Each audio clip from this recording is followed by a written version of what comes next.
I'm very excited for today's session and bonus interview on the podcast or YouTube channel if you're hearing this there after the fact. But this will very much be catered to the folks who are live here. It's gonna be amazing. So we got two very special individuals who also just happen to be related to me. So we got Seth Bolt and Tori Bolt coming in here, and Seth is the bass player and founding member of Need to Breathe. Maybe you've heard of them, Grammy nominated artist. And Tori and Seth have created Bolt Farm Treehouse. Maybe you've heard of that. #1 treehouse in all of South Carolina, and it's branched out to multiple locations since then. You've probably seen it on BuzzFeed, really all over the place. And Tori is just unbelievable. She has a background in TV, so we're gonna tie that in here. That's gonna be really interesting. Also, I mean, I'm just going to shoot straight. Like, she is the execution arm behind Bolt Farm Treehouse. Stop. There's no denying that. She's unbelievably talented. And so if there are any other boss babes out there, I think you're going to be really inspired by Tori. Seth and Tori just inspire the heck out of me. And I mean, it's just unbelievable how many things that they're doing, both on the music side of things, on the business side of things, and so many other things. And I see we've got lots of love. In the chat, somebody says, hang on. Little wordplay there. We've got somebody says amazing music. A bunch more folks. Someone says, I looked at your tree houses. They're now on my bucket list. I love that. Nice. That's awesome. So, hey, today we're going to be talking about PR and publicity. And we're kind of, I'm trying to tie a bunch of things in here together so that this will be as valuable as possible for you guys. And so Seth and I wrote and published a book together. That was a project for charity. Seth, obviously, I'm sure a lot of you guys are, I mean, I know we have a lot of Need to Breathe fans and a lot of people who want to make something out of their music. So I want to tie in some of that. And I think there will be some meaningful takeaways for folks there. But then also Bolt Farm Treehouse has just exploded and grown really, really quickly. And so we're going to talk about that and how to use really the tie-in or the through line is how do you use PR, publicity, press, stuff like that to get more eyeballs on your thing, whether that's book, whether that's music, whether that's your business, right? Like that's what we're talking about a lot in this challenge, and they've done that extremely well through the Bolt Farm Treehouses. So guys, really great to have you. Thank you. Great to be here, Pumped brother. to be here. And so, and actually, you guys, this is very special. Seth moved around his calendar and is on his way immediately after this interview to go record the next album. So we were barely able to fit this in. This is going to be action-packed, a lot of fun. So I want to. I was kind of having trouble as I came into this. I'm like, man, there's so many ways we can take this. Where do we even start? But I want to start with. And this might, hopefully this doesn't catch you off guard, but first record deal with Need to Breathe. And I think even the ultimatum that you said that Dad gave you, that Dad says that he didn't give you, of getting like, which is it? yeah, right. So like, how did that come about? How did you guys get your first record deal? How long did that take? Any meaningful takeaways for people who are kind of on that path? Because I think there's a lot of takeaways or similarities between publishers and record labels. Like I say this all the time, it's almost the same industry, just slightly different. Yeah, it definitely is. And first, which ultimatum? What are we talking about there? Just that you had to get signed within X amount of time, or you needed to give it up, because I'm sure people could relate to that.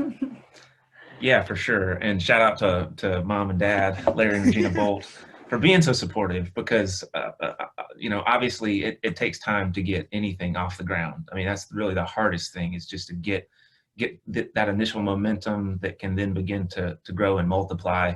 So, having that support system was essential for me. I know that I've tried to be that for you, Chandler, as you were getting off the ground, and now I'm hanging on to your coattails and learning everything I can from you, with the journey that you're on.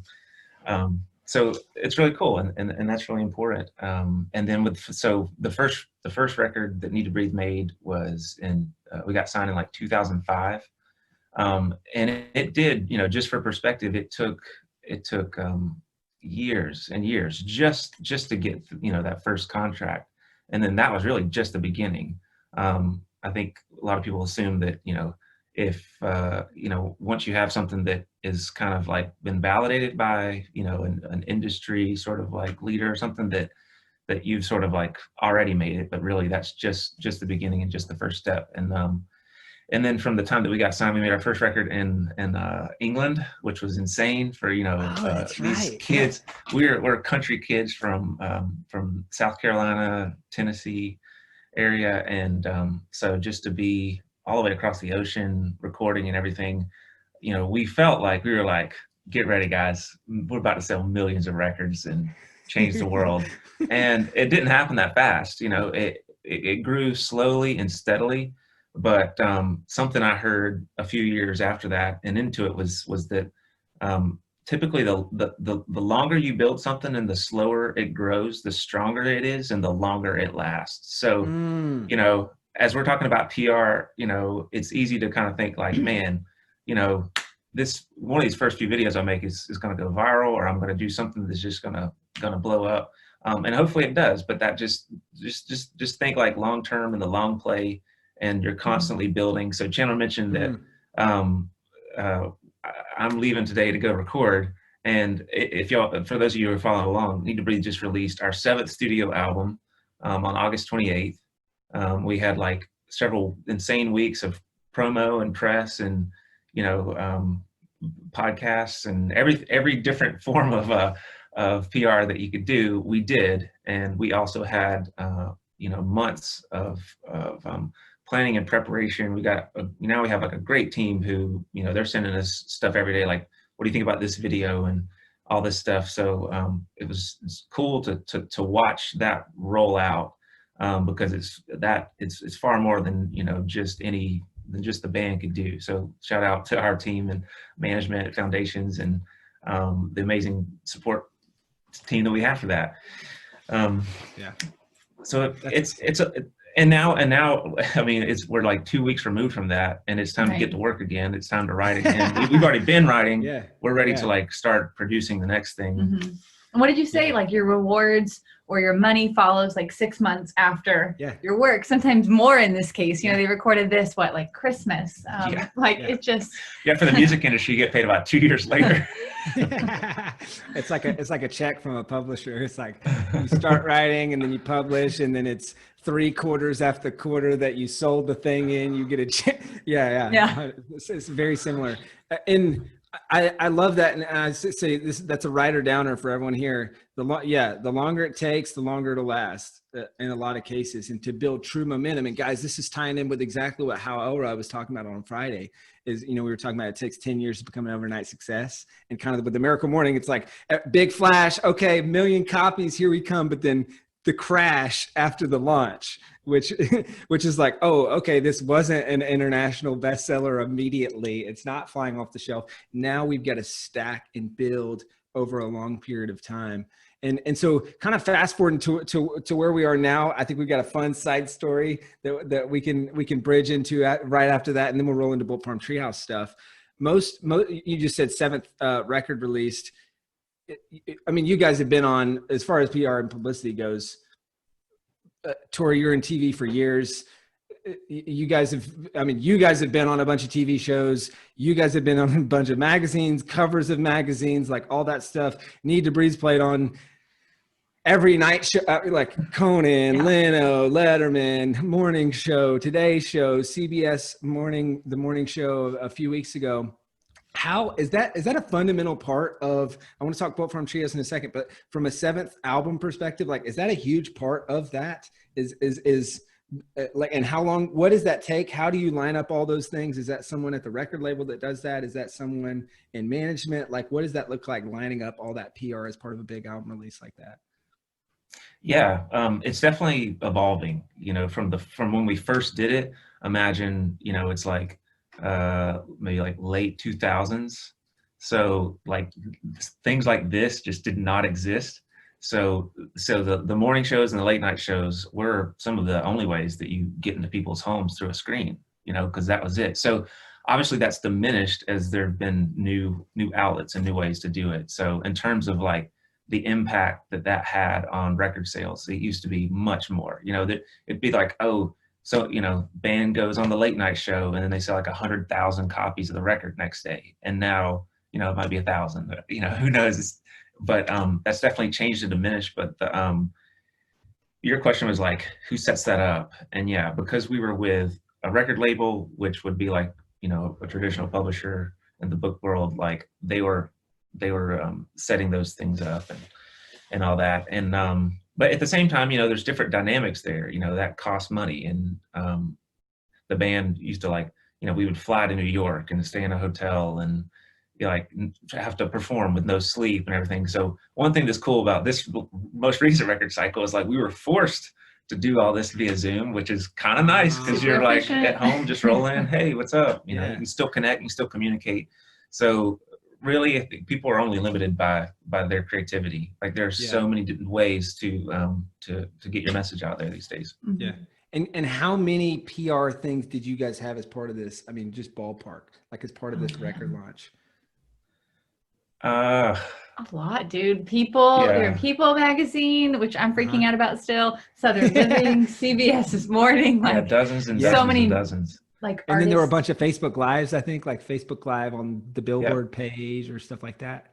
Yeah. And one thing that they'll do is, exclusives. That is something that is enticing to a People magazine or any of the big outlets. They want to know that like they're getting something that nobody else is, and that's the value that they're giving the people who watch. So finding ways. I mean, with our album, we had, and this can apply to book sales too. The vinyl record, we printed it on like 4 or 5 different types of vinyl, like a clear vinyl, brown, a blue, milky, black, like all these different ones, cool. and those served as like different exclusives to different outlets. Yeah, that's great. And gosh, so many takeaways. And I think this ties with what Sean was talking about yesterday, guys, about Emma, 8-year-old Emma Sumner getting on TV about her book and stuff like that, and how the social proof build up, and this will tie with what we're talking about tomorrow too, the social proof build up, and then also the exclusive. So it's, I'm going to be on this show. It's like, okay, well, we'll have you, but we want to be first. and kind of like the whole utilizing that and the social proof as you build momentum with getting yeses, and then making it, like you said, I love that piece, which is making it a win for them. And I think that's super, super important.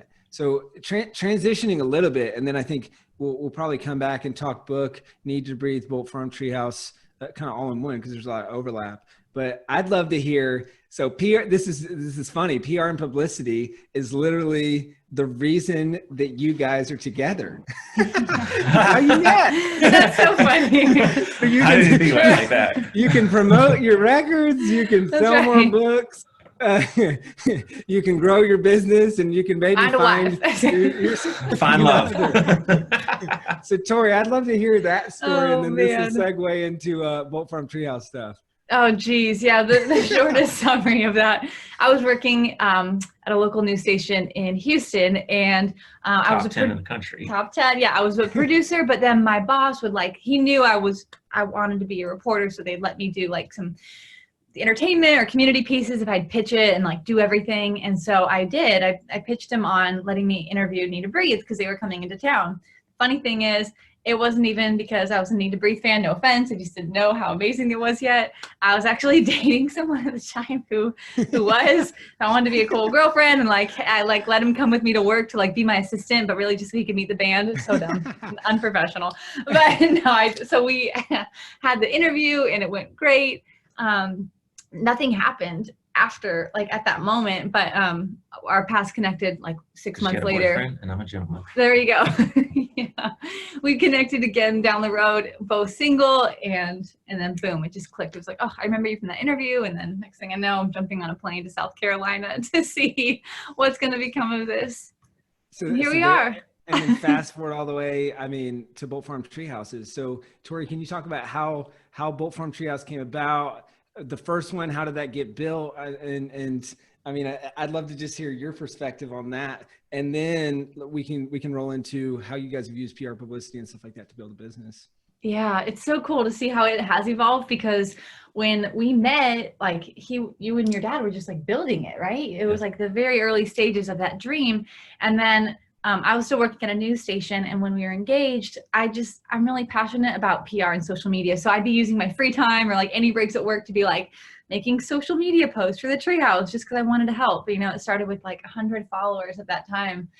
And I just kept doing that more and more, and we had a lot of fun with that. So really it started as me just wanting to help with his dream of like making this treehouse popular. And then when like literally on our honeymoon, which happened in the treehouse, we got married there and had our honeymoon there. And then we went on to Mexico and just did some dreaming about our future, and everything kept pointing to more tree houses. We're like, this seems like a great thing we can do together. Someday, eventually with kids, they can learn about service, they can be outside in nature. And so we're like, you know what, that's when we kind of birthed the dream to just build more and like scale this and bring this, you know, to different places around the country. So yeah, year 2 of being married, we bought raw land, moved into a camper on that property to just pour everything into it and build it. And so, I mean, it definitely evolved from like fiance trying to help out his dream, you know, to like, this is my dream. This is like what I think about and breathe and dream every day. And it's just so cool to see how it's become what it is today. And what was that pivot like? I mean, that transition, because I think this I think a lot of people can take away. I mean, you were very much on the track to like, okay, cool. Like, I'm going to be on TV. You already were. You're in a top 10 market in the US. Like, you're building. And then it's total pivot to like, okay, I want to run a business. I've never really thought about running a business. Like, what was that pivot like? How did you pivot? Why did you pivot? And any takeaways for people who maybe are starting to get that inkling of like, maybe I should pivot off this path that I might be 5 years down the road, 10 years down the road, and go a different route? Yeah, there's not like a totally clear answer. You do have to just be open-minded and willing to pivot, because like trust that small voice, you know, because you know. And for me, it was Bolt Farm Treehouse and like being an entrepreneur aligned with my bigger vision goals. Not that could be accomplished in news and TV or not, because it was about having purpose and hearing people's stories and telling people's stories and doing something with impact. And turns out like that can come in many forms. And you know, in running our business, it checked all of those boxes, and even like the PR stuff, just in a different way. You know, I used to do interviews on TV for the news, and now sometimes I'll get to like interview our guests, if you will, do a testimonial with them and like hear about their experience, and it's so life-giving. So your goals will change, but then they also can come in a lot of different forms. So just be open and aware of that. So it's almost like the purpose can stay the same, but the mechanism might change. Boom. Exactly. Write that down. That was good. And what were you saying, Seth? And like one of my favorite places to be in when you're gonna decide, okay, I'm gonna dedicate a lot of energy, time, resources into something, is, does it check a lot of boxes? You know, is it great for my relationship and our family? Does it do something for other people? You know, is there a feedback mechanism there? For us, there was. So I think maybe one thing, you can say whether this is true or not, but she was doing the social media and she would see people post and be like, oh my gosh, I just finished staying here. It was unbelievable. Like, you know, me and my partner reconnected in a way that we haven't in years. Yeah. And, you know, like I rediscovered my best friend, you know, like playing a small part in people's lives where they can experience this spirit lift, being inspired, having, you know, processing tough stuff too, just like having the bandwidth to do that. Our big thing is like, hey, you know, we saw a need, like the pace of life is so fast and so busy that, you know, as adults, we're dealing with big stuff on a daily basis. And like, you've got a little bit of time to process it and then it's on to the next thing. And that's not enough really when some of these things take some time to just like sit in and process, reflect, you know, and all that. So we knew that just by building and creating something, we were essentially creating a vehicle that people could experience that over and over. It's very similar to a book, you know, because it has the ability for everyone to kind of have their own experience through your creativity and what you've put on paper, what you've created, what you're publishing. And when that can improve people's lives and improve people's experience on earth, that is such a deep well of energy for getting up every day and thinking about, okay, how am I going to make sure that I'm, you know, that it's getting out there, that it's getting into people's hands, that people are learning about it. That makes marketing and PR easy because you're not like, okay, how do I trick people into buying something? Like, that's not the Right. point. The point is Yeah. make something amazing and then Really tell care. people about it in Yeah. a really Yeah. thoughtful way. Mhm. Yes. Build a great product or write a great book and then believe in it so much that you feel like you have a moral obligation to tell everyone about it because it'll make their life better. Right. And I think it's the ultimate, the literal definition of if you build it, they will not come. You have to tell them about it. I mean, I always use that reference with books, but it's like with the Treehouse, it's like, if you build it, it's in the woods, it's this solemn retreat. No one will know unless you have a mouthpiece to tell the world about this experience. And so I want to get into some more publicity stuff, but first I just realized we kind of skipped past this. And this is for either of you. What is Bolt Farm Treehouse, and like why is this something that you believe in, and what's the experience like for people?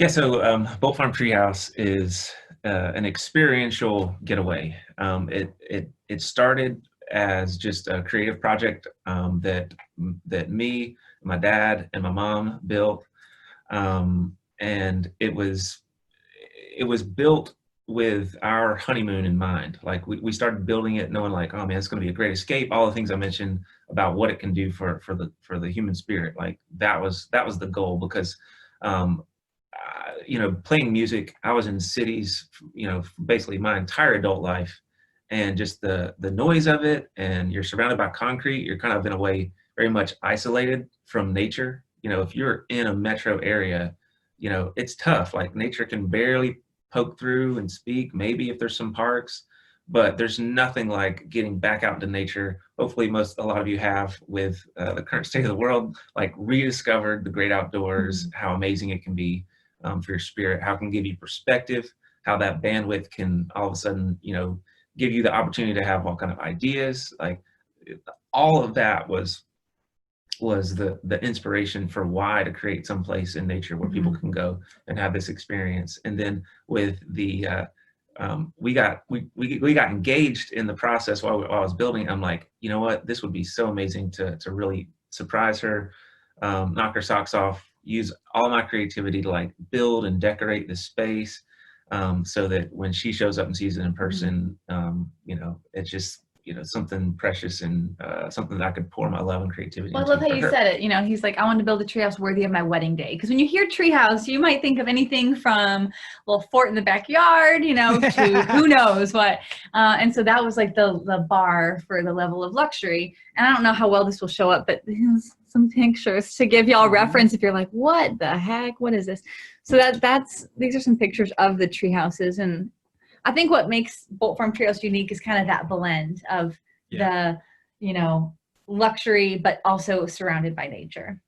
Yeah, love that. And so, and for anyone who wants, if you want to check, I mean, it's an unbelievable experience. BoltFarmTreehouse.com, and also Bolt Farm Treehouse on Instagram if you want to see pictures and check it out and all that good stuff. It's amazing. I always tell my friends, I'm like, take your significant other there. And if you want enough brownie points for a solid year, because it's an amazing experience. So let's talk about, I mean, the first Treehouse, it's on the property that we grew up in Walhalla, South Carolina. I mean, middle of nowhere. There's literally no reason people would come to Walhalla, South Carolina. Or not no reason. Other than it's beautiful. I mean, it's, yeah, it's a beautiful area, but there's like not the like beauty, map, all those things. Like, but like, there's not. It's not like a big city or anything. Brand new TJ Maxx or anything. You know, like Clemson football is 20 minutes away, and then outside of that, it's nature. But it's a small town in the middle of nowhere. So when you think like, I think when most people think, okay, I'm gonna build this tree house, and then it's not like there's all these people that are coming to the city anyway. So, but then it was sold out, and then I mean, just pretty consistently is sold out 3 to 6 months in advance every single day of the week, which is just unheard of and unbelievable. And I think that's why BuzzFeed put it as like the #1 Airbnb in South Carolina. So how did you do that? And then how did PR and publicity kind of play into that to help get, you know, like really max things out? Yeah, I think like Seth was saying with Need to Breathe, like building that foundation we had to do that too with Bolt from Treehouse. You know, first it starts with just like, all right, are we getting great guest reviews? Are we really taking care of our customers? Okay, great. And then those are out there, the people see it.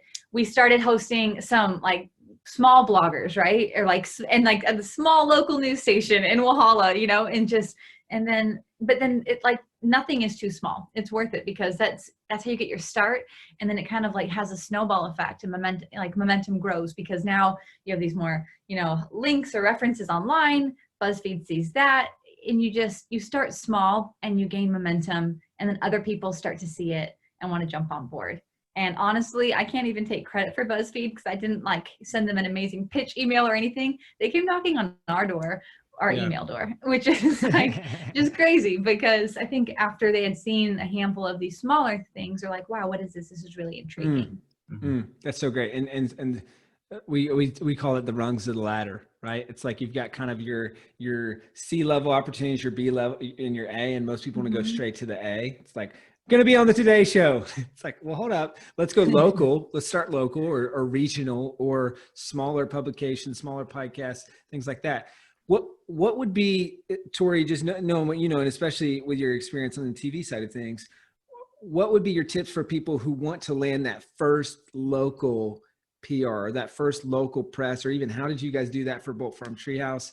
And especially speak to the people who are listening or watching, and it might be, okay, cool, but I'm not in Need to Breathe. So like, how do I get my first win? Yeah. You don't need to be Need to Breathe. You just need to add value. You need to know your audience and know how that you can add value to them. So if you're trying to get some of your first few things out there, yes, you will be the one sending the pitch emails, right? Or like calling up the editor or whatever. And just be thinking like, how do I make this so undeniably a yes for them? So Seth's really good at this. He's like the master copywriter, but like, is your email hooky? Like, why, like, are you like, write the title of how you want your article to be in your email subject line, you know, kind of flip the script and don't make it about you and why you're so great, because even though it's like kind of tough, you have to just be like, all right, well, who cares? Or why do they care? Why should they care?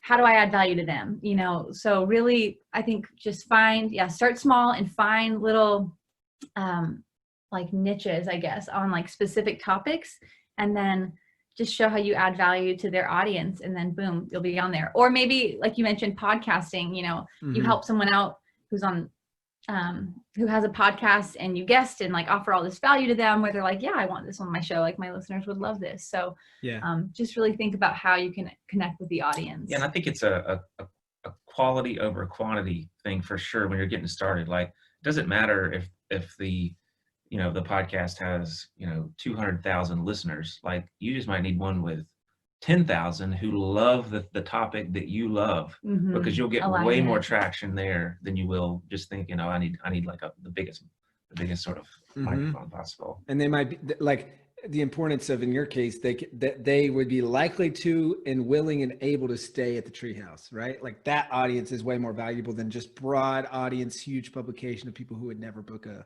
stay. So how do you figure that out? And what have you guys seen in terms of, I guess maybe two-part question. You talked about the different niches surrounding that, which I think is important. So like, say we use the Treehouse as an example, like what would be 3 to 5 niches or verticals that you would say, okay, we want to go in these individual niches and get publications and press or things like that. And then how do you figure out PR or publicity that converts?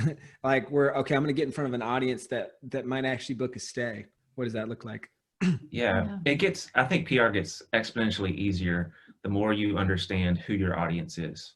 So, and that can take time, but also just being social, putting it out there, watching your reactions, seeing who is responding, will inform that early on. So the first thing that we targeted heavily was the romantic getaway for couples. Very specific as it related to the Treehouse. Part of that was because we were limited. You know, it's a Treehouse. It's got one basically king suite inside it. So, you know, we weren't able to facilitate families or friends, groups, things like that we've, you know, come to realize, okay, wow, there's a big demand for that too. Let's see how we're talking about how do we target those different groups. But that's what we've done, you know, and for us, it's like honeymooners, that's a big group, and couples with kids. we say refer to them as the tired parent, That's our like because they internal have kids avatar. and they're exhausted and they need to get away and just spend time, reconnect with one another, because they probably haven't had that in years. And then empty nesters, because they they have so much life left to live. They're now totally free of the kids, and they want to sort of like rediscover their love through the lens of adventure and doing things that they weren't able to do while they had kids in the nest. So that makes it so much easier to pick, like, okay, who's the target audience of this blog or this magazine, this publication, and kind of reverse engineer that, because it may not be what you would think, like, oh man, let's go on this I don't even like a Treehouse podcast. Like, you don't have to be, but it's more like, okay, like how about like relationships or intentional travel or rest, or like just kind of branching out. Yeah, because the Treehouse podcast might be a bunch of people who want to learn about creating a treehouse and would never go stay at one, or they might not be the target audience that would actually go there. I love this. I saw this in the chat from Kimberly. Says, well, now I have several albums to buy and a vacation to plan. That's great. So hey, let's talk about that for a second, because I think that's so important. And right behind me, you guys can see this was day one of this challenge. We talked about the 4 P's of a high converting offer: person, pain, promise, and price. So the avatar, so that's exactly what you guys were talking about. What's the pain that they have, the promise, and then the price. But I think what's important about this, and I was just talking about this with someone literally 2 days ago about their book. It's a kid's book, and they were trying to figure out, okay, how do I find the people who would be interested in this? And I think this is really important. This is exactly what you guys just said, is the promise can be basically the same, but the person and pain can be different. And that's how you meet people where they're at and speak specifically to what they need, right? And then you come in and the promise is the same or very, very similar. So can you speak to that? Like you mentioned the avatars, and for everyone who's listening or watching this, I really want you to think about this. Like, we talked about the person, but maybe as we're relating this to PR, we're like, what are the 3 to 5 specific avatars that you could target? Maybe it's not that many, maybe it's just 2 or something like that. But how do we get as specific as possible? And you guys mentioned the tired parent, the empty nester. Is there one or the 2 newlyweds? The newlyweds. Yep. And then so it's those 3?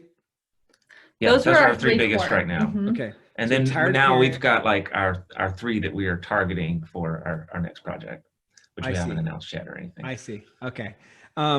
So we've got those tired parent, newlywed, and the empty nester. And so that's the person. Why those 3 avatars? And then as you see it, like, what's the pain that they have? And then the promise that you guys are providing through the Treehouse. Yeah. So you take it away. I'm trying to take it. We had a really unique situation. I mean, like most of you guys, we found ourselves this year with like, a whole new reality overnight, where all of a sudden this luxury getaway that is a nice to have is not a need to have. And at the same time, we were having to we got hit with Airbnb regulations, and we had to switch over to doing monthly rentals, like literally at the same time that the world was kind of shutting down. And so we tried, like we were trying all our normal ways of communicating to our different people groups, and we were just getting no bites. Number one, really tough, talking, to be like, hey, even though you've never even conceived of this before, what do you think about living in a treehouse for a month? For the right person, it's great. But for the trick was like, okay, how do we find this right person? Who is this in our group? And we had to listen to pain, to pain, and figure out like, what problem can we solve? And so ultimately we realized like, oh man, just from watching, from listening, we're like, the people who have been affected by this in a pretty like tragic way, in terms of life, and like it is the people who are getting married and want to go on a honeymoon. They've been looking forward to this their entire life, and now all of a sudden, like, they have nowhere to go. They had planned to go to Italy or somewhere abroad, and now have nowhere. And hey, guess what? They want to have a longer stay because it's their honeymoon.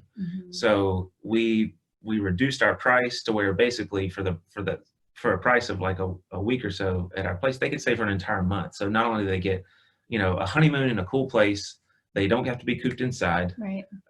They get to experience the great outdoors, and they get some time away from the world where they get to really think about their new life together, not just get like thrown right into it.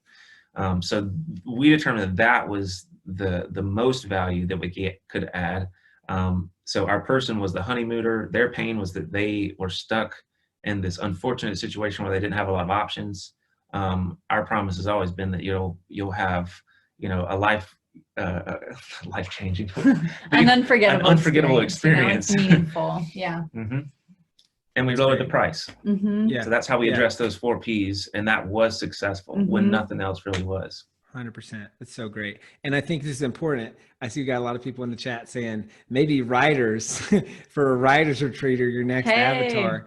But I think it's important is we talk about the promise or person paying promise, kind of 3 of those is who are the people that you can get the best results for, and also who have the ability to pay you.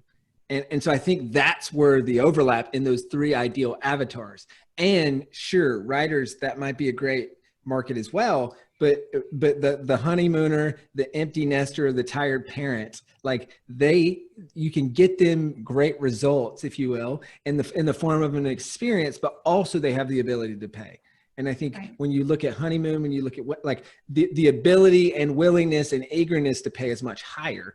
And so when you focus on that, you're going to get more paying customers. And it goes back to the 3 ways to grow a business, right? Your average orders value is going to be high. Your repeat purchases and your lifetime value is going to be higher as well. And because you're focusing on, and so although some writers might use this as a writer's retreat, that might not be, like if I'm going for a writer's retreat, I may or may not be willing to pay top dollar to go to this amazing luxury experience. And so, all right, those folks will come, but they're not our primary avatar, I think, in this case, which is super important. And so then you're going avatar. So how would you go from, and this is for people who are kind of thinking through this for their book, how would you go from that to then, do you have any examples of using those 3 avatars to, okay, how would you use knowing that to find publicity specific to each vertical?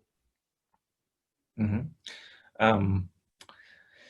Great question. And one way, again, it's looking at the audience, because that's one thing that you can do now is you can actually, before you reach out to a blog or anybody, podcaster, see what are they talking about and who is engaging with this person. And I think it's really important to get that part right, and not necessarily just, yes, you're in a situation where you kind of have to say yes to anything, but, we found that every time we had, whether it was like a celebrity or influencer come and stay and talk about it, their people and their world are going to be who reaches out on the backside of that, being like, hey, I just saw this. I'd love to come stay there too. Mm-hmm. So you can really start stacking wins, but you want to make sure you're stacking them in the right direction.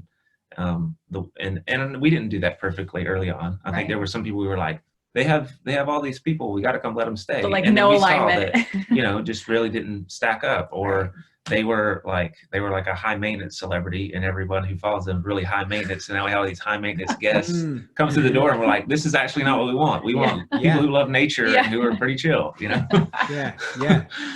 That's so great. That's so great. And I feel like we've seen the exact same thing. It's like people who come from the Hal Elrod world are just like our best customers.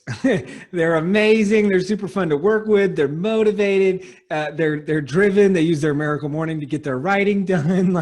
And so I think there is some importance of that, of find kind of use the same thing, but from a affiliate perspective, or from what do we call this? Like an ambassador or something like that is who will bring in the right customers. That's great. All right. We're in the home stretch here. A few more questions. If you guys are enjoying this, let me know in the chat. Click the like button and a heart button.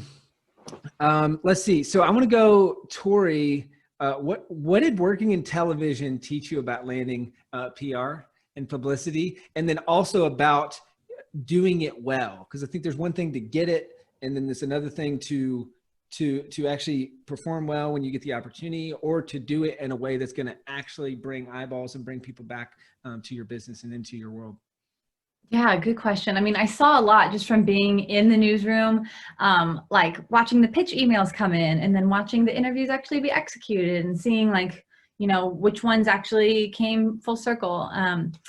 And I don't know. I mean, I learned a lot from observing. I think one, with an email, you really have to stand out because like these places are getting inundated. So find the right person. Like you really have to do your research and homework. That goes such a long way. Like if you're just emailing info at this, you know, publication, like good luck, never going to see it ever, you know? So you've got to like find the right person and then nudge them and like, have you found them, and give them a little nudge on social media. And I'm not saying to like pester or harass these people, but you need to remind them that you're here and you need to get in front of their eyeballs. I think that is the biggest challenge. It truly is. One small little hack for that is the boomerang extension you can get for email. I think you told us about it, Chandler. Yeah, like did. the little read receipt where you like know if they read your email or not. It just helps because you're like, okay, I got to get on these people's radar. So standing out that way, and like try to be as specific as possible so that they don't have to wonder, all right, if I say yes to this person, what is the interview going to look like? What's the article going to even be about? You know, because they're not going to have that much time to really think through that. So spell it all out for them. You know, here's my thing, and we'll talk about these 3 things, and just really paint the whole picture for them. Use video if you can, use photos if you can. You're selling yourself, you know? So I think jumping in front of their eyes is the hardest part. Once you get that yes, then you tee them up. Okay, do I have all the great things? Am I giving them the right media assets? Am I being interesting? Am I, you know, adding value to their readers? What do they care about? How am I going to tweak my offering to really align with them? There were times when we took a page from Chandler Bolt's book, which is play to your strengths and communicate in ways that other people aren't. So there were times where we would do a short video of ourselves, just like this, and say, hey, you know, we're so excited. Here's what we got to offer. You know, here's how we can make it happen. Love to do it. Reach out. You know, just short and simple. So they open their email, and instead of seeing like 3 paragraphs, they see a video that's less than a minute, and they're like, I'm kind of intrigued, and they click the button and they consume it all, because ultimately just breaking through that wall to get through. But I mean, it's got to be condensed. Avoid the temptation to oversell, because they're just going to see a lot and be like, don't have time. I'm like, as much as possible, I try to not even write in complete sentences. Like, here's some bullet points of value that we can provide, and not much else. Seriously, that was one of our most successful social media campaigns. It was around last Thanksgiving. We did like this rollout with like 7 different celebrities and influencers. We grew like 40,000 followers in like a week. And Seth, you know, you really led that about like sending the message of getting these people on board, just keeping it so short and sweet. Here's what, you know, here's the quickest thing that we need. Here's how we can add value to you. Are you in? And we got a bunch of yeses. Yeah. And because you guys have grown, I mean, both from Treehouse Instagram to like 180,000 followers or something like that. How has that grown so quickly? Any actionable takeaways from that people could look at if they're looking to grow their social following? Yeah, I would say the 2 things would be, one, like really treat it as a community, not just, oh, this is like an advertising place. Like really be communal with it.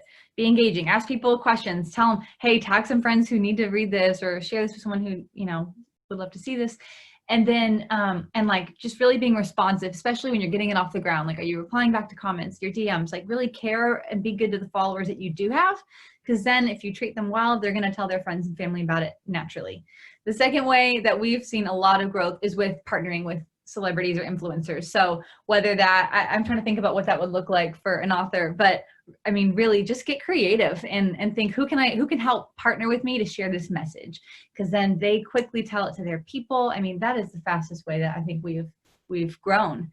And that builds like lasting followers, because we've done things before, like big giveaways, and that's fun, and it's a big splash, but then you see people kind of fall off after that. But when you align with the aligned influencers and people like that, you create this like relationship where their people suddenly care too. That's great. Listen, and I just got a few more questions. We're in the home stretch here.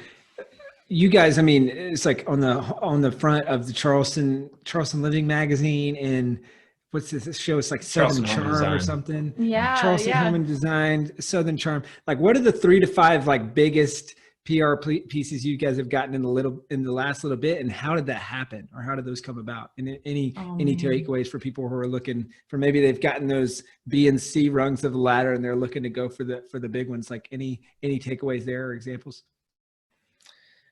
Yeah, I mean, the first one that comes to mind for us recently was Good Morning America. That was huge. It was like a dream. And the article was about safe places to travel during COVID. Like how, it's so wonderful, like how everything kind of aligned, where we're like, hey, we've been sharing our message. This is who we are. This is, it's a safe place you can quarantine in nature. Yeah. And then Good Morning America saw that. It was timely. It was like, I hate to say the buzzwords, but it was what people were talking about. And that article was huge. One that meant the most to me was Architectural Digest saying that this is our dream treehouse. I don't know necessarily if that converted sales or, boosted our following, but that definitely gave us a lot of social proof and validation from, because ultimately we're talking, like, we build things, real estate, tree houses, that kind of thing. And so it meant a ton to me because my dad is an incredible builder, and like the tree house wouldn't be here. There would be no Bolt Farm tree house without him, his mind, his creativity. And I know that as a builder, it means a lot, and he's built a ton of stuff. But being from a small town, there's no direct link to like Architectural Digest. So this was just something that came about from that. Obviously, seeing that Architectural Digest logo on our website, tells people like, hey, I'm not gonna this treehouse is not going to collapse on me. Like, it's clearly respected. It's built well. That's really important when you're basically asking for trust, in addition to, a high nightly rent for some experience that no one has any prior experience with. So they're not really sure what they're getting. Absolutely. And shout out to the man, the myth, the legend, Mr. Larry Bolt. Yeah. AKA Dad. And guys, takeaway here that's important, I think, is why are you doing this? And we talked about the keys for success in this challenge, one of which is understanding why you're in this challenge. But with PR, it's understanding why you're getting the PR and publicity. And so that's a great example, right? The why for our Architecture Digest is more for legitimacy, not for getting people to come stay. But then for the others, it's to get guests to book nights. And so all PR publicity is not made the same, and nor should it be, right? Like for me, it's like with my TEDx talk, it was, the TEDx talk is going to make self-publishing school more legit, and we'll get it to rank for the term how to write a book on YouTube. Like that was very specifically the goal. But then the other stuff, it might be totally different. So I think that's great. Did you guys see a bunch of people coming from, what was it, Southern Charm? So many. Show. Yes. Yeah. And how that came about? That came about, I had like DM'd some of the girls on the show because they live in Charleston. I was like, hey, like, come out and stay. We'd love to host you. And then Catherine was like, oh, thanks. And then she wrote back, she's like, could we maybe film here? Could we, and I was like, whoa, that's so cool. Like just starting the conversation and adding value to her. She like got her thinking, oh my gosh, we could utilize this. Next thing I know, we were still mid-construction. We weren't even done yet. We're like, ooh, can we do this in like 2 months? They're like, no, it's now or never. So we're like, all right, let's freaking do it. We pulled it together, but it was great. And I think we got a lot of new customers, a lot of new eyeballs because of that. Yeah. And so a big takeaway, add value first. Reach out and add value with no strings attached. And a lot of times that will lead to big opportunities. So, one little add-on there. So add value when this year when we found ourselves in this crisis mode where we were having cancellations, trying to sell monthly stays unsuccessfully. We had inventory. We had tree houses that were open, that were going unused, and we knew that there were people like desperately trying to find a place for their honeymoon. And so what we did first was like, all right, we got to create awareness. So we're like, let's partner with some of our friends who have like a much bigger reach than we do, and let's give one away. Let's let people nominate someone else who they know is deserving of like a great getaway for their wedding and honeymoon. And the reaction was off the charts because everyone knew someone who had whose wedding and honeymoon was getting upended by all this. So that created a ton of engagement and awareness. And I think if we hadn't have done that and hadn't just said like, hey, let's give it away. Like if we can't sell it, let's give it away. Ultimately, we want people to come and receive the value that we intended from it. The money's just a byproduct of delivering value. So that's how we did it, and that awareness. So don't be afraid to share what you have, to find ways to like find who needs it most and to give it to them, and to sort of bring other people in, because it's not about you. It's not about the fact that you're giving something away, but it's really about connecting and a lot of people around an idea, and like everybody wins. Those are my favorite giveaways, where we did one giveaway retreat for first responders, because these people are working around the clock for weeks on end and have to recharge. So we did something like that, and that was great, because obviously there are thousands of people who are entered into those things, and everyone wins because they get, like they nominate somebody, and that person gets to see, oh my gosh, I'm seen by my friends and the people around me. They recognize what I'm doing. I feel great. Whether I win this thing or not, I feel like a winner just because all these people have shown me love and appreciation. Yeah. Do good, do good, and your business grows at the same time. Talk about a win-win. Mm-hmm. So last question or so here. What are you guys excited about on the horizon? I mean, I know there's so many other like PR and publicity stuff that we can't even talk about yet because it's not public. And so there's so much more of this, guys, that's working that we can't even mention, that you'll just have to stay tuned. Places where things happen. I can't be any more specific than that. But what are you guys excited about from a Bolt Farm Treehouse perspective coming up? Yeah, I mean, this is a journey. And so I think my ask to everyone watching is just if this seems interesting, follow us on socials. We're about to start showing people what we've been working on, because we've been working on it for a long time now. And we like to, get all the ducks in a row and kind of, I told her. Well, we can't share details, but we have said that we're working on our next location. So that's what we're working on, just to remove the ambiguity.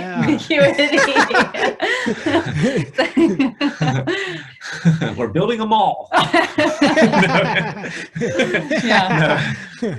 We build nature retreats. That's what we do, and we, each one of them is different. It's in, we build them in the most beautiful places on earth, and so we found that place. We've been doing all the due diligence. Not the fun part. Not fun, but important. But pretty soon we'll be able to actually start sharing visuals, where it is, what we're building, who can enjoy it, and we're really opening up the net to a lot more people than just the couples and romantic getaway. We want to provide something that you can enjoy, whether you want to go with a group of friends or your family, or even with your pets, things like that.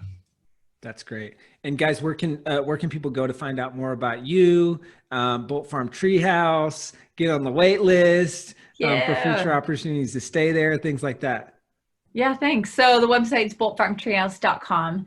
And then we're most active on Instagram. That'd be the place I'd say come follow for updates and all that. And that's just at Bolt Farm Treehouse. Mm-hmm. Facebook too. Hit me up on the MySpace.